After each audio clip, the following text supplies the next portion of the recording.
it was like a green light that was projecting from the back of my head, and how when I meditate, I let every thought come through my head. I can't believe you're saying it right now.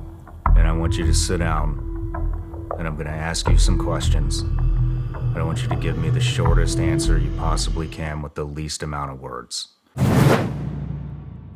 I was worried about you. I kept worrying about you. And I just had this sense that you were really struggling and that you felt a lot of pain. And initially I was going, all right, he just needs to be by himself, and I need to be by myself. Mm-hmm. I need to be by myself. So I went inside and I did a couple of breathing exercises. At this point, 10 grams is kicking. And it was really, really kicking. Yeah. But I had barely any visuals. The only visual that I had right off the bat was I had like this. It was like a green light that was projecting from the back of my head. I remember you saying that. And I was like, I still don't know what that was. And,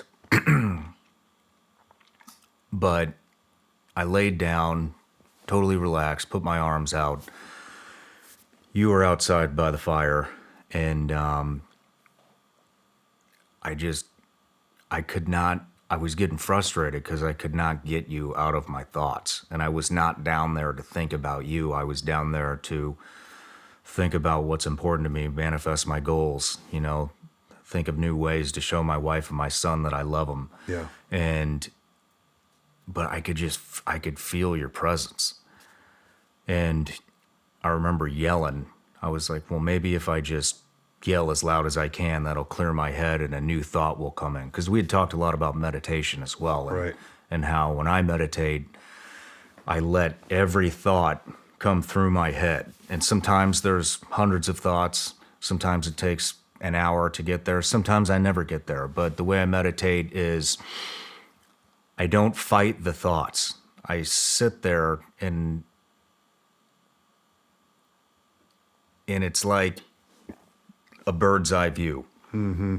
I'm watching everything, but I'm just letting the clouds pass by. You're present with your thoughts and you're sitting with them. Yeah. And I let the thought play out in my head, and then that disappears and a new thought comes in. And then that thought disappears and a new thought comes in. And eventually you get to the point where you've run through every thought that's in your head, and that's when you get the thought of nothingness. And I never realize that I'm thinking of nothingness until I snap out of it. And that's when I realize I've cleared my entire head. Every thought in there is gone. Well, the thought of you was not leaving my head. And I was just laying there. I was like, this thought's gonna pass. I'll be present with the thought, it'll pass. It didn't pass. So I yelled, screamed as loud as I could. You're still in there. I don't know how much time had passed, but then you walked in and I think you were asking if I was okay. And I just said, Nick, you're in my mind.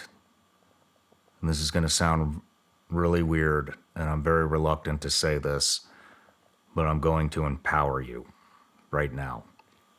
I can't believe you're saying it right now. And I want you to sit down, and I'm going to ask you some questions. And I want you to give me the shortest answer you possibly can with the least amount of words. I said, I can feel that you're struggling, and I want you to get through this because I love you. And I asked, what is holding you back? What was going through your head when that came out of my mouth?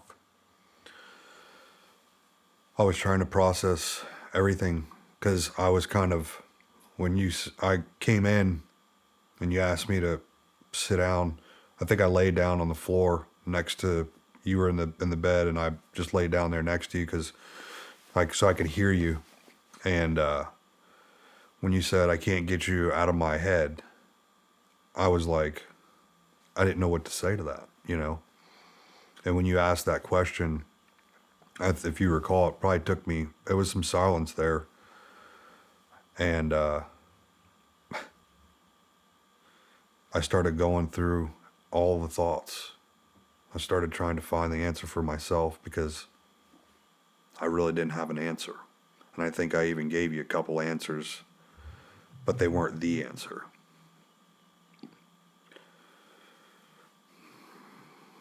I think at that point, the conversation continued.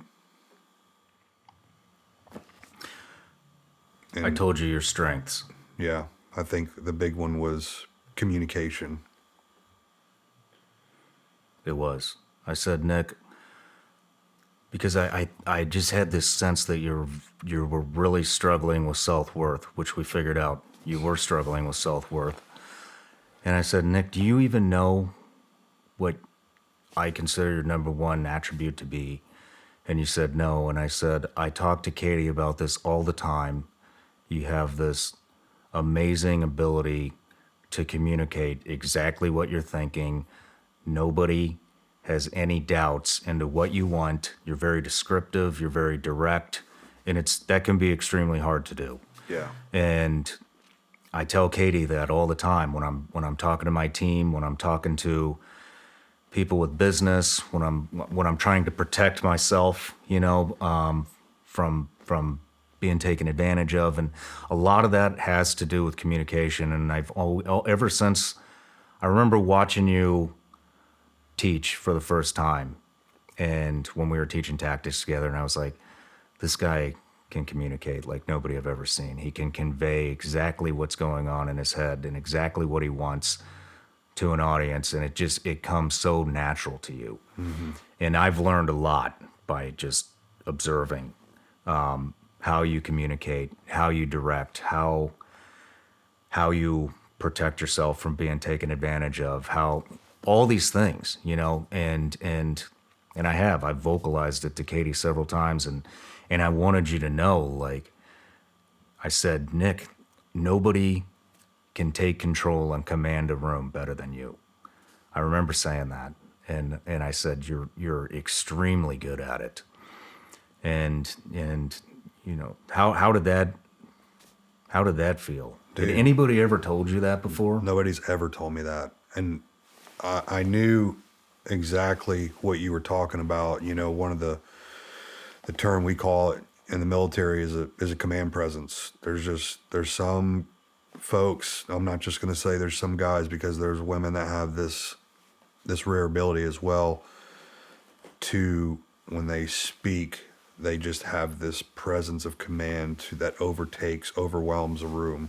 And I mean, dude, you might have a room full of alpha types, but there's something different about that person that even the other alphas in the room know when that person speaks to just listen, And when you said that, dude, I think that I'm getting goosebumps just talking about it, because I'm replaying that night in my head right now, and